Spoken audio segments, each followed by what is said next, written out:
తెలుగు కథల సమాహారానికి మీ అందరికీ స్వాగతం. ఇప్పుడు మనం వినబోయే సీరియల్ ఉద్వేగ 6వ భాగం. రచన అంగులూరి అంజనీదేవి గారు. మా మావయ్య కూతురు శ్రీనిక నన్ను బాగా ఇష్టపడుతోంది ఉద్వేగ. అది చాలా మంచి అమ్మాయి, అమాయకురాలు. ఇప్పుడు నేను చేసుకోనంటే అది ఏమైపోతుందో, అందుకే కొంచెం టైం తీసుకుందాం, ఈ లోపల నేను శ్రీనికకు నచ్చజెప్పి చూస్తాను అన్నాడు. ఉద్వేగలో కోపం తారాస్థాయికి చేరుకుంది. ఇన్ని రోజులు నాకే విషయం ఎందుకు చెప్పలేదు? కనీసం నేను గిఫ్ట్ ఇచ్చినప్పుడైనా చెప్పచ్చు కదా. లేదు ఉద్వేగ, నేను నిన్ను ఇష్టపడుతున్నాను. ఈ విషయం నీకు చెప్తే నువ్వు నాకెక్కడ దూరం అవుతావనని చెప్పలేదు. ఇంకే నువ్వు శ్రీనికనే చేసుకో, నాతో మాట్లాడకు అంటూ ఫోన్ కట్ చేసింది ఉద్వేగ. వెంటనే స్విచ్ ఆఫ్ చేసింది. ఇక అద్భుత ఉద్వేగను చూసి ఏంటి అలా ఉన్నావు అంది. ఆమె అలా అనగానే నాకు చచ్చిపోవాలనుంది అద్భుత అంటూ ఉద్వేగ అద్భుతను పట్టుకుని ఏడ్చింది. ఏమైంది ఉద్వేగ? ఆ అబ్బాయికి నీ ఫ్యామిలీ బ్యాక్గ్రౌండ్ ఏమైనా చెప్పావా? అది విని అతను పెళ్ళికి ఏమైనా ఒప్పుకోలేదా ఏమిటి? ఒప్పుకున్నాడు, కానీ మా ఇంట్లోనే మా అమ్మ ఒప్పుకోవటం లేదు అంది. అబద్ధం చెప్తున్నానని తెలిసి కూడా ఏం కాదులే అనుకుంది. నిజం చెప్పవే, నువ్వు నిజంగానే నీరజ్తో మీ ఫ్యామిలీ గురించి చెప్పావా? మీ అమ్మ మీ నాన్నను వదిలి మీ అమ్మమ్మ వాళ్ళ ఇంట్లో ఉంటుందని చెప్పావా? మీ మామయ్యతో మాట్లాడిచ్చావా అంది. అసలు మా అమ్మే ఒప్పుకోవట్లేదే, అతడికి నన్ను ఇవ్వనంటోంది, సండే వచ్చి నన్ను తీసుకెళ్ళిపోతానంటోంది అంటూ నీరజ్కి చెప్పిన అబద్ధమే అద్భుత కూడా చెప్పింది. అలాగా, ఇప్పుడు ఎలా మరి? ఏం చేద్దాం అనుకుంటున్నావు? అమ్మతో ఇంటికి వెళ్తావా? లేదు, వెళ్ళను. నీరజ్ని పెళ్లి చేసుకుంటాను. అది జరగకపోతే చచ్చిపోతాను. నీకు తెలుసుగా నా పట్టుదల, నేను ఎంతకైనా తెగిస్తాను. సరేలే, అలాంటి పని చేయకు, ఏదో ఒకటి ఆలోచిద్దాం అంటూ ధైర్యం చెప్పింది అద్భుత. నీరజ్ ఉద్వేగ ఫోన్కి కాల్ చేస్తూనే ఉన్నాడు, కానీ ఆమె ఫోన్ స్విచ్ ఆఫ్ వస్తోంది. నీరజ్కి ఏం చేయాలో తోచక హాస్టల్ దగ్గరికి వచ్చాడు. అది లేడీస్ హాస్టల్ కావడంతో బయటే నిలబడి ఉద్వేగ ఫోన్కి మళ్ళీ ఫోన్ చేస్తూనే ఉన్నాడు. అయినా ఆమె ఫోన్ స్విచ్ ఆఫ్లోనే ఉంది. అంతలో హాస్టల్ లోపలికి వెళ్తూ ఎవరో అమ్మాయి కనిపించడంతో కొంచెం ఉద్వేగని పిలుస్తారా అని అడిగాడు నీరజ్. అతని కారు దగ్గరే నిలబడున్నాడు. ఆ అమ్మాయి వెంటనే ఉద్వేగం ఉన్న గదిలోకి వెళ్ళింది. ఉద్వేగ, నీకోసం ఎవరో వచ్చారు అని చెప్పింది. ఉద్వేగ బయటకు వచ్చి చూసింది. నీరజ్ కారు కనిపించింది. అద్భుతను తీసుకుని నీరజ్ దగ్గరికి వెళ్ళింది. నీరజ్ వైపు కోపంగా చూసి, ఎందుకు వచ్చారు? నేను చచ్చిపోతానని చెప్పాను కదా, ఇంకా చావలేదు, చచ్చాక రెడ్డి అంటూ తిరిగి లోపలికి వెళ్ళింది. అద్భుత కూడా ఆమెతో పాటే వెళ్ళిపోయింది. లోపలికి వెళ్ళాక నీరజ్ బాగున్నాడు ఉద్వేగ అంది అద్భుత. అందుకేగా లవ్ చేశాను. ఎవడో ముక్కు మొహం తెలియని వాడిని చేసుకోవడం కన్నా రోజు చూస్తున్న వాడిని లవ్ మ్యారేజ్ చేసుకోవటం బెస్ట్ కదా. అవును ఉద్వేగ, నువ్వు అన్నది కరెక్ట్. నీ సెలక్షన్ చాలా బాగుంది, కానీ అతన్ని ఎందుకు అలా ఇబ్బంది పెట్టడం? ఫోన్ స్విచ్ ఆఫ్ చేసి మాట్లాడు, లేదంటే నేను మాట్లాడినా. ఏం మాట్లాడతావు అద్భుత?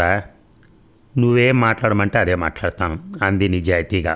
సరే మాట్లాడు, మా అమ్మ ఈ పెళ్ళికి ఒప్పుకోవటం లేదని చెప్పేసేయి అంటూ ఫోన్ ఇచ్చింది. అద్భుత ఆ ఫోన్ తీసుకుని స్విచ్ ఆన్ చేసి చూడగానే అతని మిస్డ్ కాల్స్ ఉన్నాయి. వాటిని చూడగానే, చూడు నువ్వంటే నీరజ్కి ఎంత ఇష్టమో, ఎన్ని కాల్స్ చేశాడో పాపం. అందుకేగా నేను అతన్ని చేసుకుంటాననేది. ఒకవేళ నేను డ్రాప్ అయితే నీరజ్ బ్రతుకుతాడు అనుకుంటున్నావా? ఇలా ఇష్టపడే వాళ్ళని ఎలాగైనా చేసుకోవాలి. ఈ పెళ్ళి నా కోసం కాదు, నీరజ్ కోసమే చేసుకుంటున్నాను. మా వాళ్ళు రాకపోయినా పర్వాలేదు, అతన్ని పెళ్లి చేసుకుంటాను. అయితే నువ్వు నాకు కొంచెం హెల్ప్ చేయాలి. చెప్పు ఉద్వేగ, నీకోసం నేను ఏమైనా చేస్తాను. ఏం హెల్ప్ కావాలి? నువ్వు ఇప్పుడు నీరజ్ నెంబర్కి కాల్ చేసి మా వాళ్ళు నీరజ్తో నా పెళ్ళికి ఒప్పుకోవటం లేదని చెప్పు.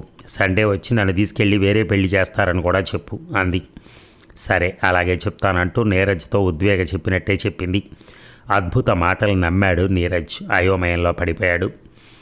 ఇక ఉద్వేగ నీరజ్కు ఫోన్ చేసి, నా ఫ్రెండ్ నిన్న మీతో ఫోన్లో మాట్లాడింది కదా నీరజ్, ఏం ఆలోచించారు అంది.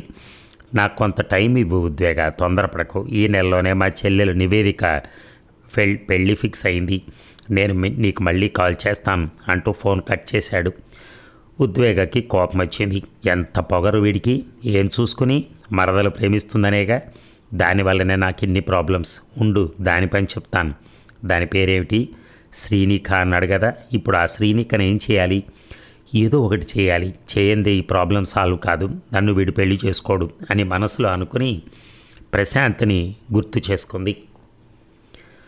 వెంటనే ప్రశాంత్కు ఫోన్ చేసింది. లిఫ్ట్ చేశాడు. హలో ప్రశాంత్, నేను ఉద్వేగాన్ని మాట్లాడుతున్నాను. ఉద్వేగ చెప్పు, ఎలా ఉన్నావు? బాగున్నాను ప్రశాంత్, నువ్వెలా ఉన్నావు? నేను ఫైన్. ఇంకేంటి సంగతులు? ఏం లేదు ప్రశాంత్, నువ్వే చెప్పాలి. ఏ ఉన్నాయి ఉద్వేగ, అంతా మామూలే. నువ్వెక్కడుంటున్నావు ఇప్పుడు? నేను మా ఫ్రెండ్ శ్రీనిక వాళ్ళ ఇంట్లో ఉంటున్నా ప్రశాంత్ అంటూ అబద్ధం చెప్పింది. శ్రీనిక ఎవరు? ఈ మధ్యనే ఫ్రెండ్ అయింది. తనది కూడా నీలాగే చాలా మంచి మనస్సు ప్రశాంత్. నాకు చాలా హెల్ప్ చేసింది. తనతో మాట్లాడుతుంటే నువ్వే గుర్తొచ్చేవాడివి ప్రశాంత్. నువ్వు దూరమైనట్టే తను నాకు దూరం అయ్యేలా ఉంది. మామూలుగా కాదు, శాశ్వతంగా. ఏం మాట్లాడుతున్నావు ఉద్వేగ? ఏమైంది మీ ఫ్రెండ్కి? పెద్ద సమస్యలో ఉంది. అయ్యో పాపం అన్నాడు. బాగా ఏడుస్తోంది ప్రశాంత్. నాకేం చేయాలో తోచక నీకు ఫోన్ చేశాను. అసలు ఏమైంది మీ ఫ్రెండ్కి? నిఖిల్ అనే అబ్బాయిని ప్రేమించింది ప్రశాంత్. కానీ వాళ్ళ ఇంట్లో ఆమెను వాళ్ళ మేనబావ నీరజ్కి ఇవ్వాలని చూస్తున్నారు.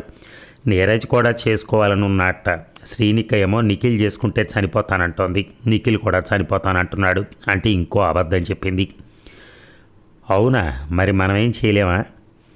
అదే ఏం చేయాలా అని నేను కూడా ఆలోచిస్తున్నాను. ఎలాగైనా వాళ్ళిద్దరి విషయం వాళ్ళ బావ నీరజ్కి తెలియాలి. అప్పుడే ఈ ప్రాబ్లం సాల్వ్ అవుతుంది. కానీ నిఖిల్ నీరజ్ అంటేనే భయపడుతున్నాడు.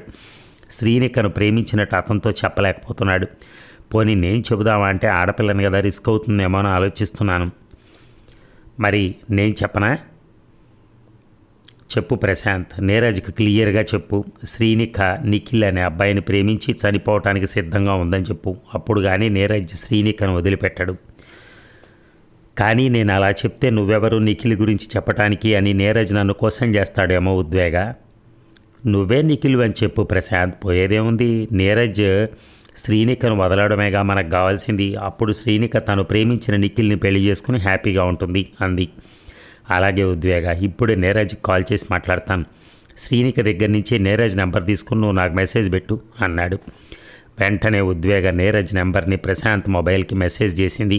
అప్పుడు కానీ ఆమె మనసు తేలిక పడలేదు. ఇక ప్రశాంత్ వెంటనే నీరజ్కి కాల్ చేశాడు. హలో నీరజ్ గారేనా అని అడిగాడు. Yes Neeraj speaking. నీరజ్ గారు, మీకు విషయం చెప్పాలి. చెప్పండి, అసలు ఎవరు మీరు? చెప్తాను నీరజ్ గారు, ముందు విషయం వినండి. మీ మరదలు శ్రీనిక నేను ప్రేమించుకుంటున్నాం. తను మీకు చెప్పాలంటే భయపడుతోంది.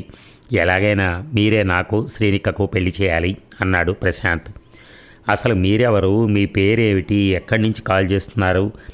మా మరదలికి మీకు ఎలా పరిచయం? కొంచెం వివరంగా చెప్తారా అడిగాడు నీరజ్. నా పేరు నిఖిల్ నీరజ్ గారు. మేము చాలా కాలంగా ఒకరినొకరు ఇష్టపడుతున్నాం. శ్రీనికనే మీతో ఈ విషయం చెప్పమని చెప్పింది. ఇది మీకు తెలిసినట్టు శ్రీనిక పేరెంట్స్కి తెలిస్తే వాళ్ళు ఆమెను చంపేస్తారని చెప్పింది. అందుకే ఇది మీ మనసులో పెట్టుకోండి అన్నాడు. ఓకే ఓకే, నాకు అర్థమైంది అంటూ ఫోన్ కట్ చేశాడు నీరజ్. ఇక నీరజ్ తన తల్లిదండ్రుల దగ్గర కూర్చుని చాలాసేపు మాట్లాడాడు. ఎక్కువ శ్రీనిక గురించే. వాళ్ళు కూడా నీరజ్ మాటల్ని తేలిగ్గా తీసుకోలేదు. అలాగే నీరజ్, మనం దీని గురించి పెద్దగా ఆలోచించద్దు. శ్రీనికను తన ఇష్టానికే వదిలేద్దాం. నువ్వు కూడా ఇదంతా మావయ్యతో చెప్పకు అంది నీరజ్ తల్లి అనురాధ. సరే అమ్మా, చెప్పను. మరి ఉద్వేగ గురించి ఏం చేద్దాం? తను బాగా తొందరపడుతోంది. వాళ్ళ ఇంట్లో వాళ్ళు వేరే ఎవరికో ఇచ్చి పెళ్లి చేస్తామంటున్నారట. సండే వచ్చి తనను తీసుకెళ్తారట. మరి ఎలా నీరజ్? ఉద్వేగం నువ్వు పెళ్లి చేసుకోవాలనుకుంటున్నావు కదా, డ్రాప్ అవుతావా? లేదమ్మా, నాకు తనంటే చాలా ఇష్టం. నన్ను కూడా తను అలాగే ఇష్టపడుతోంది. చచ్చిపోతానంటోంది. ఎలాగైనా సరే ఈ సండేలోపు పెళ్లి చేసుకుందామంటోంది. సండేలోపు అంటే చాలా తక్కువ టైం కదా. పెళ్లి పనులు ఎలా జరుగుతాయి? పైగా చెల్లెలి పెళ్ళి ఈ నెలలోనే పెట్టుకున్నాం. 2 పెళ్ళిళ్ళు ఒకే నెలలో అంటే ఎలా వీలవుతుంది? అంత ఆర్భాటాలు లేకుండా చేసుకోలేమా? అదేలా నీరజ్, నువ్వు మాకొక్కడివే, గ్రాండ్గా చేసుకోవద్దా అంది. నువ్వు అనేది కరెక్టేనమ్మా, కానీ తనకి ఈ లోపల వేరే వాళ్ళతో పెళ్లి జరిగేలా ఉంది. జరిగాక మనం ఏం చేయగలం? కరెక్టే, అది కూడా ఆలోచించాల్సిన విషయమే. పెళ్ళి సింపుల్గా గుళ్ళో చేసుకుందాం, రిసెప్షన్ గురించి తర్వాత ఆలోచిద్దాం అంది అనురాధ అప్పటికప్పుడు నిర్ణయం తీసుకుని. సరే అమ్మా, నేను వెంటనే తనతో మాట్లాడతాను అంటూ లేచి ఆఫీస్కి వెళ్ళాడు. ఆఫీసులో ఉద్వేగను కలిసి, ఉద్వేగ నువ్వు ఒకసారి నా ఛాంబర్కి రా, నీతో మాట్లాడాలి అంటూ అతను వెళ్ళి తన ఛాంబర్లో కూర్చున్నాడు. ఉద్వేగ కూడా అతని ఛాంబర్కి వెళ్ళి ఎదురుగా కూర్చుంది. నేను అమ్మతో మాట్లాడాను ఉద్వేగ అన్నాడు నీరజ్. ఏం మాట్లాడారు? మన పెళ్ళి గురించి. ఏమన్నారు? సండే లోపు పెళ్ళి చేస్తామన్నారు.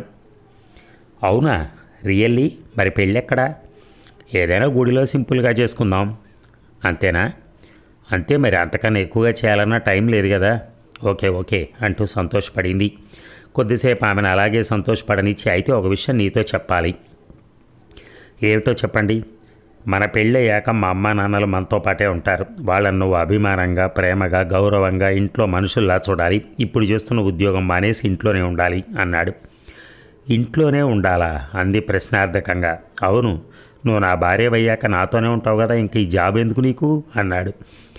నీరజ్ అనేది కూడా నిజమే కదా, నాకు ఈ జాబ్ ఎందుకు, హాయిగా దర్జాగా ఇంట్లో ఉండక అనుకుంది మనసులో.